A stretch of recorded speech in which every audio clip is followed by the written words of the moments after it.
कल की क्लास में हमने पढ़ा था कि आवेश क्या होता है, कितने प्रकार का होता है, इसे किस किस प्रकार से उत्पन्न किया जा सकता है और इसके मात्रक क्या होते हैं। आज की क्लास का हमारा टॉपिक है आवेशों के गुणधर्म। कुछ आवेश के गुणधर्म होते हैं विशिष्ट, उनमें से जो सबसे पहला गुणधर्म है वो है आवेशों की योज्यता। आवेश जो है वो एक अदिश राशि है, मतलब इसकी कोई दिशा नहीं होती। हमको इनको जोड़ने के लिए सदिश के नियमों का पालन नहीं करना पड़ता। हम सीधे आवेश की जो वास्तविक संख्या होती है इनका बीजगणितीय योग करके हम इनको आसानी से जोड़ सकते हैं। जैसे एक उदाहरण लें, जैसे ये कोई वस्तु है, इस पर कुछ आवेश है, जैसे -3Q + 4Q -Q। तो अगर हमको इस वस्तु पर कुल आवेश निकालना है तो हमको इसकी जो वास्तविक संख्याएं हैं इनका योग कर देना है और वो जो आवेश आएगा वही कुल आवेश होगा। जैसे इस वस्तु पर अगर हम आवेश निकालें तो ये हो जाएगा -3Q + 4Q -Q, तो ये हो गया 0। इसका मतलब क्या हुआ कि जो वस्तु है इस पर कुल आवेश 0 है, इसलिए विद्युत रूप से उदासीन है। ये हो गई आवेशों की योज्यता का गुणधर्म। और अगर हम दूसरे गुण की बात करें आवेशों के गुण, तो वो है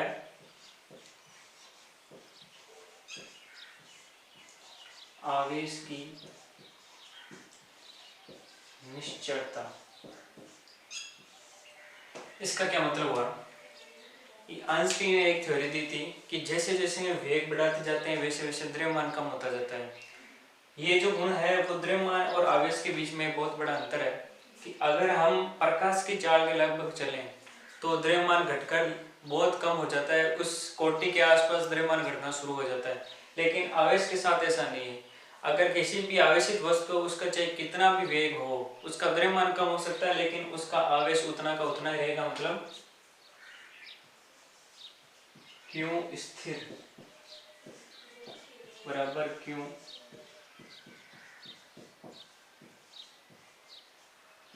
गतिशील। मतलब अगर वस्तु स्थिर है तो जितना उसका आवेश है, अगर वो गतिशील होगी तो भी उसका उतना ही आवेश होगा।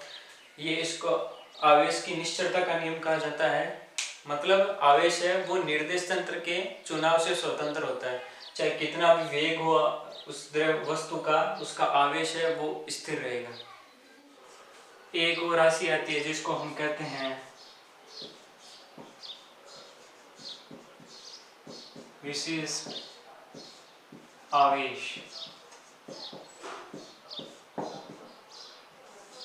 विशिष्ट आवेश क्या होता है? कोई भी जो कण है उस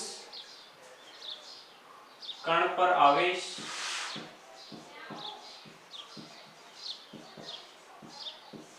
बटा कण का द्रव्यमान।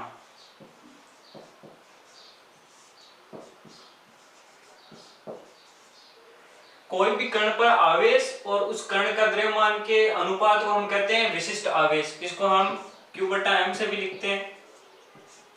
अब देखो, जब हम पिछली बार में हमने पढ़ा था आवेशों की निश्चलता का गुण, उसमें पढ़ा था कि जो आवेश होता है वो निर्देश तंत्र के चुनाव से स्वतंत्र होता है। आइंस्टीन ने उसने एक सूत्र दिया था कि m बराबर m0/√1 - v²/c²। इसमें उसने यह बताया था कि वेग के साथ साथ द्रव्यमान में परिवर्तन होता रहता है। लेकिन हमने उस आवेशों की निश्चलता के नियम में पढ़ा था कितना भी वेग बढ़ा लो, चाहे निर्देश तंत्र का वेग कितना भी हो, आवेश है उसका परिमाण बिल्कुल नहीं बदलेगा।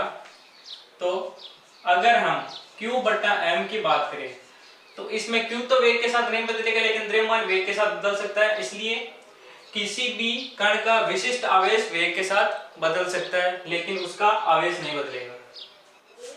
अगर हम कुछ आवेश की बात करें, कुछ एग्जांपल लेते हैं, जैसे इलेक्ट्रॉन का आवेश। तो इलेक्ट्रॉन का आवेश होता है वो होता है 1.6 × 10⁻⁻⁹ कूलम। ये न्यूनतम संभव आवेश है, इससे कम आवेश नहीं हो सकता। इसको हम ई से भी लिखते हैं। आवेश का स्थानांतरण न्यूनतम से इतना हो सकता है, इससे कम नहीं होगा। और ये 1.6 इंटू 10 की पावर -19 कूलम होता है, और ये माइनस में होता है इलेक्ट्रॉन का आवेश। और इसी प्रकार अगर प्रोटॉन का आवेश की बात करें,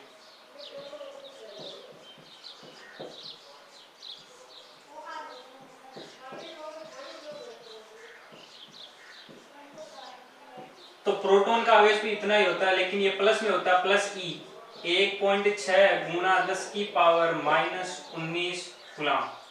तो हम विशिष्ट आवेश बात करें, जैसे हमको निकालना है इलेक्ट्रॉन का विशिष्ट आवेश।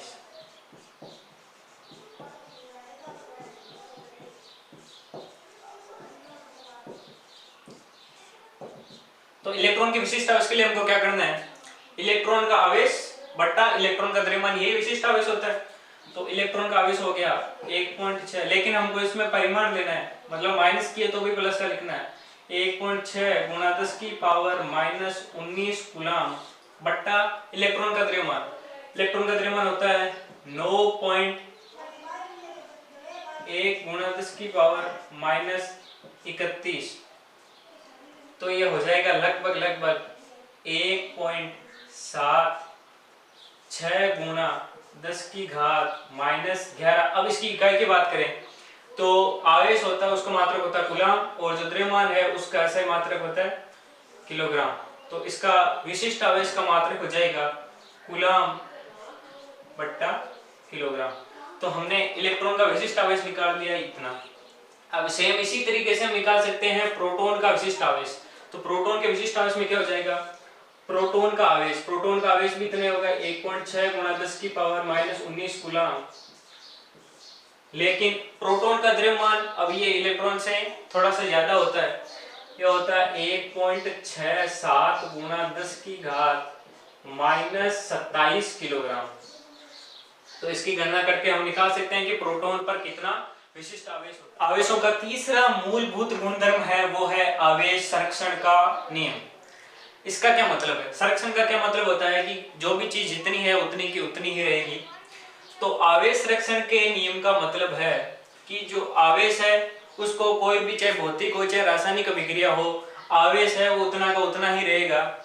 इसका मतलब आवेश है उसको न तो नष्ट किया जा सकता है और न ही उत्पन्न किया जा सकता है, लेकिन इसको हम एक वस्तु से दूसरी वस्तु में स्थानांतरित कर सकते हैं। जैसे हमने एग्जाम्पल की अगर बात करें तो जैसे हमने देखा था पहले, जैसे कांच की छड़ तथा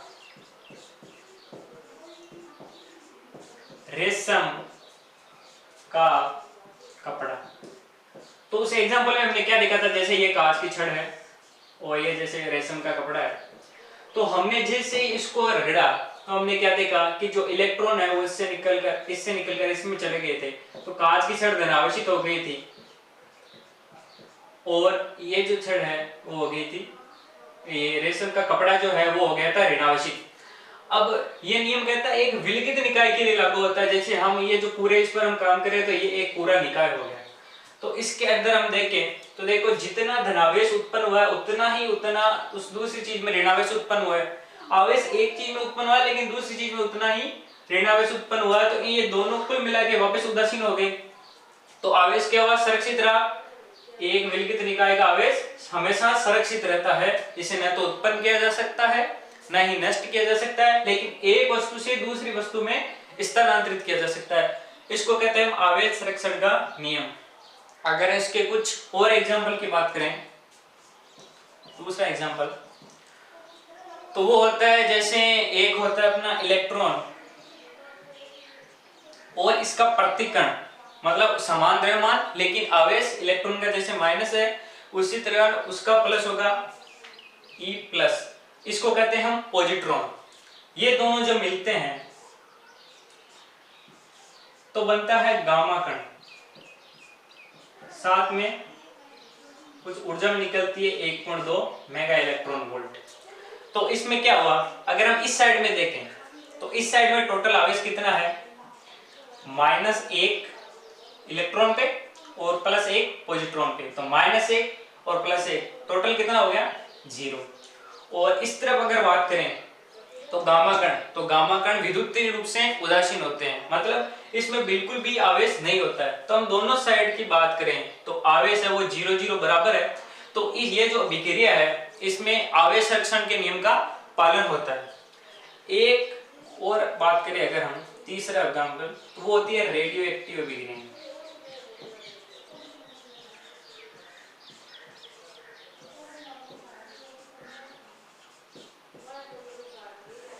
रेडियोएक्टिव अभिक्रिया क्या होती है?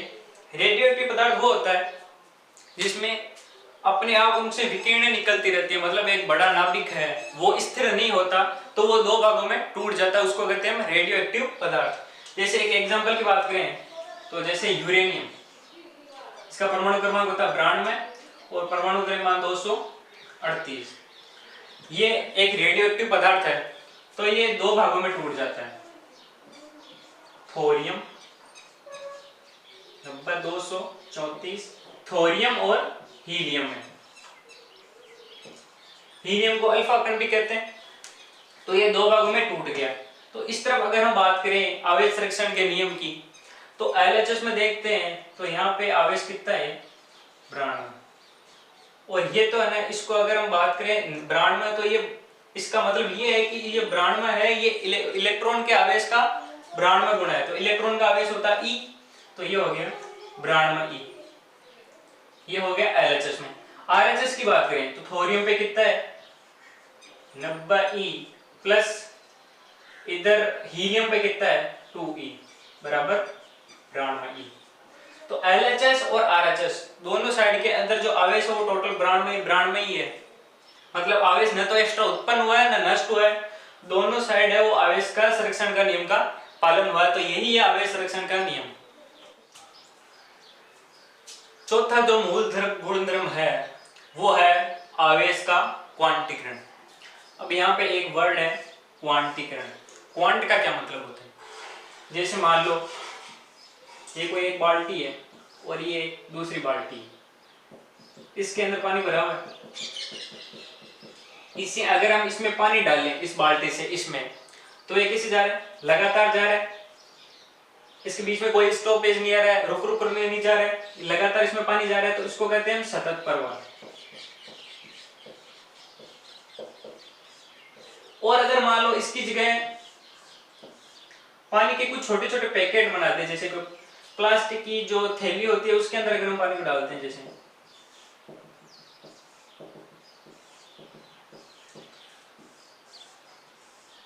और ये एक दूसरी बाल्टी, अगर अब इस बार इस बाल्टी से उसमें डालें तो ये सतत नहीं जाएगा, जैसे पहले एक पैकेट चले गए, 2-3 पैकेट चले गए, ऐसे चले गए, तो ये रुक रुक के जैसे जा रहा है उसको कहते हैं विविक्त।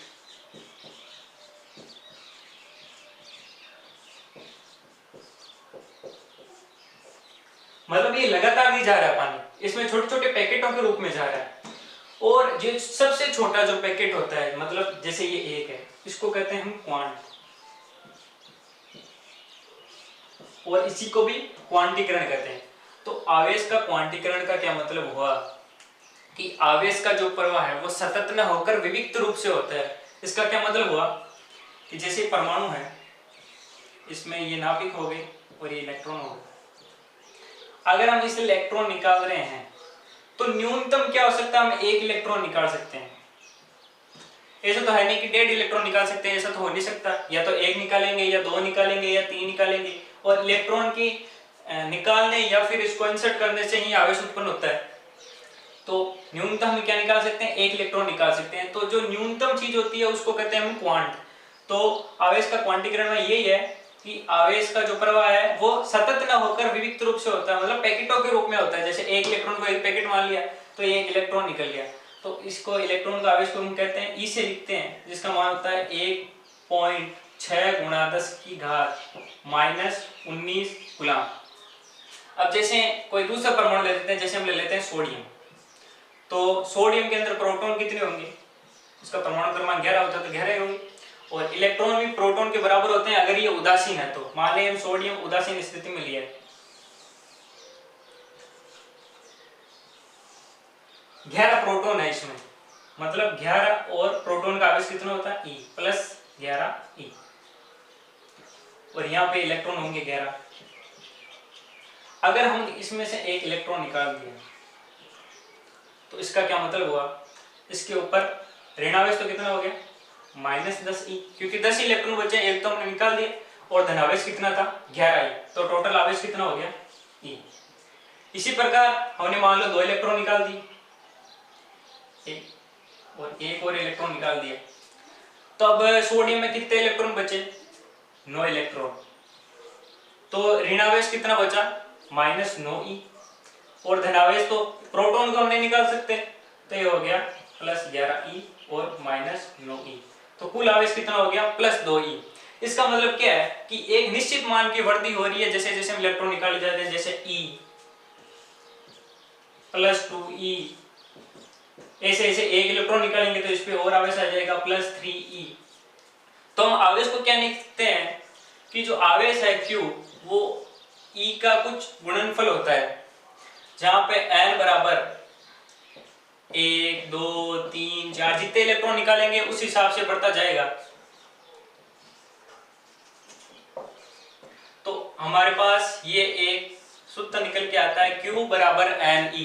इसका क्या मतलब हुआ, किसी भी वस्तु का आवेश होता है वो इलेक्ट्रॉन के आवेश का n गुना होता है, इलेक्ट्रॉन के आवेश या फिर प्रोटॉन के आवेश जो भी है उसका n गुना होता है। n यहाँ पे क्या है, n है यहाँ पे आदान प्रदान हुई इलेक्ट्रॉनों की संख्या, जितने इलेक्ट्रॉन हमने उससे से निकाले हैं या फिर उसके अंदर इंसर्ट किए हैं तो वह है n। तो हम ये जो सूत्र है Q बराबर n ही, ये बहुत ज्यादा इंपॉर्टेंट है, इससे आगे बहुत सारे न्यूमेरिकल सॉल्व होंगे।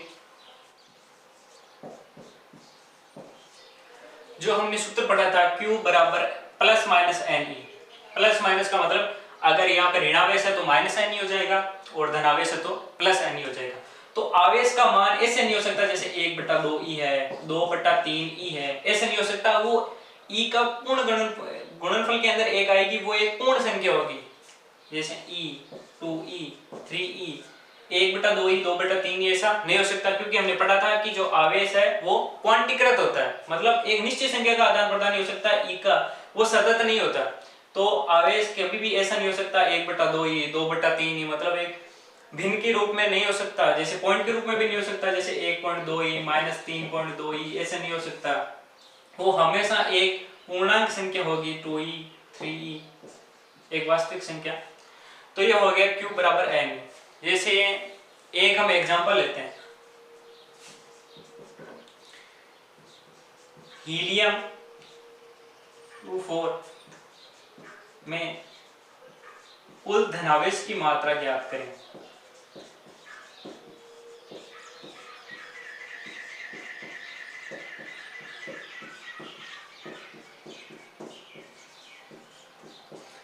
तो इसमें हमें क्या करना है, कुल धनावेश की मात्रा ज्ञात करनी है। धनावेश की मात्रा ज्ञात करने के लिए हमारे पास एक ही सूत्र है Q बराबर NE। E का मान तो हमको पता है क्या होता है, 1.6 × 10⁻⁻19। अब यहाँ पे n क्या आएगा, धनावेश ज्ञात करना है तो हमको प्रोटॉनों की संख्या देखनी है। तो हीलियम है, हीलियम के अंदर क्या होता है, इसका परमाणु क्रमांक क्या होता है 2।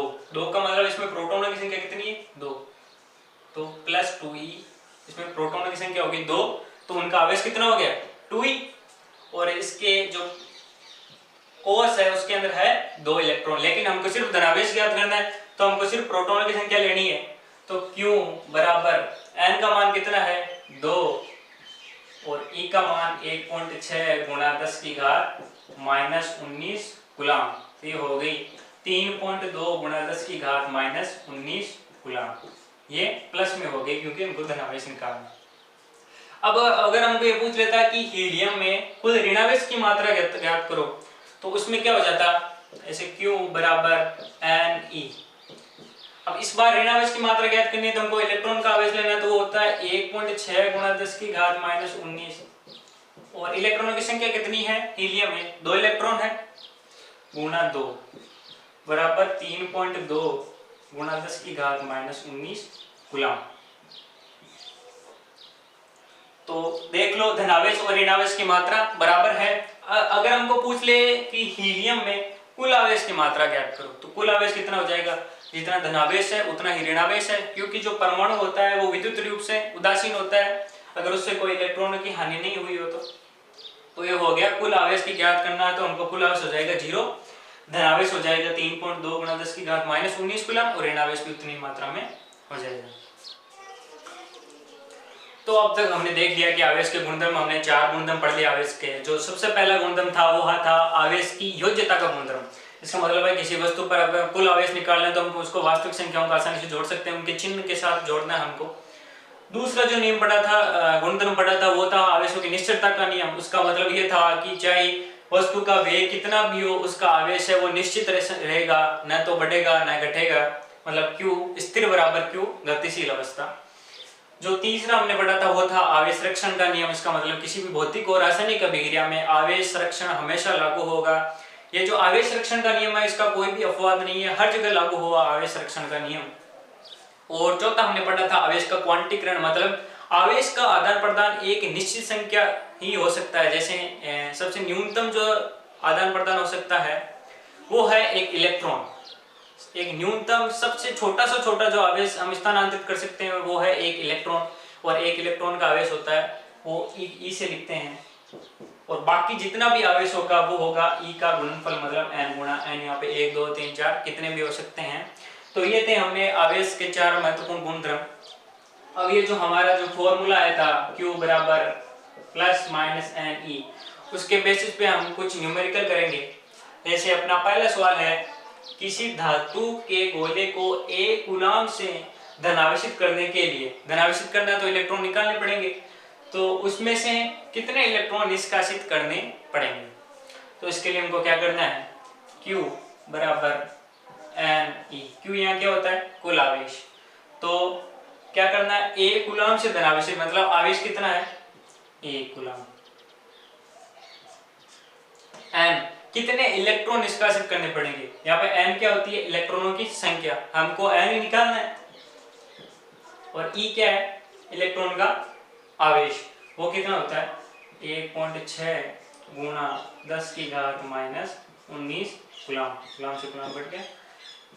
N क्या हो जाएगा 1, ये इधर भाग में चला जाएगा, 1.6 गुणा 10⁻−19 इलेक्ट्रॉन। तो ये कितने हो जाएंगे 6.25। इसको सॉल्व करेंगे तो ये आंसर हो जाएगा 6.25 गुणा 10⁻18 इलेक्ट्रॉन। इसका क्या मतलब हुआ कि मान लो ये धातु का गोला है, अगर हम इसमें से 6.25 गुणा 10⁻18 इलेक्ट्रॉन निकाल दे, 10⁻18 इलेक्ट्रॉन निकाल दे, तब जाके इस पे आवेश आ जाएगा प्लस का 1 कूलम। तो ये हो गया हमारा आंसर कि धातु के गोले को 1 कूलम से धनावेशित करने के लिए उसमें से 6.25 गुणा 10⁻18 इलेक्ट्रॉन निकालने पड़ेंगे। इसी प्रकार अपना अगला क्वेश्चन है, किसी वस्तु को इतना आवेश दिया गया कि द्रव्यमान में 9.1 नैनोग्राम की वृद्धि हो गई। तो एक क्वेश्चन है, दिए गए इलेक्ट्रॉनों की संख्या ज्ञात करो और आवेश का मान और प्रकृति ज्ञात करो। तो इसमें देखो क्या है, वस्तु को आवेश दिया गया कि उसके द्रव्यमान में 9.1, जैसे इसको कोई वस्तु मान लिया। अब द्रव्यमान में वृद्धि कब हो सकती है, जब हमने इसको एक्स्ट्रा में इलेक्ट्रॉन दिए। तो क्या हो सकता है, इसमें से इलेक्ट्रॉन आ गए तो इलेक्ट्रॉन का कुछ ना कुछ द्रव्यमान होता है, और इलेक्ट्रॉन के आने से इस वस्तु के द्रव्यमान में वृद्धि हो गई। और द्रव्यमान में जो वृद्धि हुई है, जैसे इसमें परिवर्तन की बात करें, डेल्टा, डेल्टा मतलब परिवर्तन, m मतलब द्रव्यमान, वो कितनी हुई है 9.1। नैनो का मतलब होता है 10⁻⁻9। और जो ग्राम है इसको हम ग्राम में नहीं रख सकते, क्योंकि हमको जो सब SI मात्रकों का प्रयोग करना पड़ेगा, और द्रव्यमान का जो SI मात्रक होता है वो होता है किलोग्राम। तो हम अगर ग्राम को किलोग्राम में बदलें तो क्या करते हैं, 1000 का भाग देते हैं, मतलब 10⁻³ से गुणा करते हैं, ये आ गया किलोग्राम। मतलब 9.1 गुणा 10⁻12 किलोग्राम, इतनी हुई है द्रव्यमान में वृद्धि वस्तु। तो हमको निकालनी इलेक्ट्रॉनों की संख्या।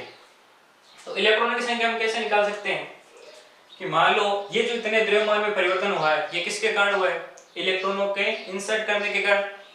तो अगर हम इसमें एक इलेक्ट्रॉन के द्रव्यमान का भाग देते हैं तो हम ये निकाल सकते हैं कि हमने इसमें कितने इलेक्ट्रॉन दिए। तो एक इलेक्ट्रॉन का द्रव्यमान कितना होता है, एम ई मतलब इलेक्ट्रॉन का द्रव्यमान, वो होता है 9.1 गुणा 10 की घात -31। तो अब हमको क्या करना है, इलेक्ट्रॉनों की संख्या निकालनी है। तो इलेक्ट्रॉनों की संख्या, दिए गए इलेक्ट्रॉनों की संख्या, तो दिए गए इलेक्ट्रॉनों की संख्या कितनी हो जाएगी, जो द्रव्यमान में वृद्धि हुई है उसमें हम एक इलेक्ट्रॉन के द्रव्यमान का भाग दे देंगे। तो द्रव्यमान में वृद्धि कितनी हुई, 9.1 गुणा 10 की घात -12 किलोग्राम बट्टा 9.1 गुणा 10 की घात -31 किलोग्राम। तो इलेक्ट्रॉन की संख्या 9.1 से 9.1 कट गया, 10 की घात -12 गुणा 10 की घात +31, माइनस का ऊपर जाके प्लस हो गया तो कितना बचा है, 10 की घात 19 इलेक्ट्रॉन। तो उस वस्तु को कितने इलेक्ट्रॉन दिए गए, 10 की घात 19 इलेक्ट्रॉन दिए गए, तब जाके उसके द्रव्यमान में 9.1 नैनोग्राम की वृद्धि। अब हमको पूछा है कि आवेश का मान और प्रकृति ज्ञात करो। आवेश का मान हम कैसे निकालेंगे, वही एक सूत्र है, Q बराबर n E। अब देखो n क्या है, दिए गए इलेक्ट्रॉनों की संख्या, वो कितनी है, 10 की घात 19 गुणा इलेक्ट्रॉन है वो ऋणावेशित है, और इलेक्ट्रॉन का आवेश कितना होता है, इसको तो लिख देता हूं, 10 की घात 19 गुणा -1.6 गुणा 10 की घात -19, ये होता है इलेक्ट्रॉन का द्रव्यमान। 10 की घात 19 से 10 की घात 19 कट गया तो Q बराबर आया -1.6 और इसका मात्रक होता है कूलाम। तो उस वस्तु पर आवेश कितना हो जाएगा, 1.6 कूलाम, और उसकी प्रकृति क्या हो जाएगी, ऋणावेशित। इसका मतलब अगर किसी वस्तु को अगर 1.6 कूलाम आवेश दिया हमने ऋणावेशित, तब जाके उसके द्रव्यमान में 9.1 नैनोग्राम की वृद्धि हुई।